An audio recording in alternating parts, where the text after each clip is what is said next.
Mga katotohanan sa Pilipinas. Alam nyo ba na sa Pilipinas ka lang makakakita ng makiki-birthday na walang dalang regalo pero may dalang supot? Alam nyo ba na sa Pilipinas ka makakakita ng walang trabaho pero araw-araw lasing? At alam nyo ba na sa Pilipinas ka makakakita ng mga babaeng nagpipills kahit nasa abroad ang mister?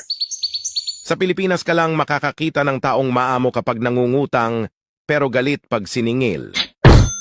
Pag ang tropa mo natalisod, imbis na tulungan mo, tatawanan mo pa. Hahahaha, tanga amputs!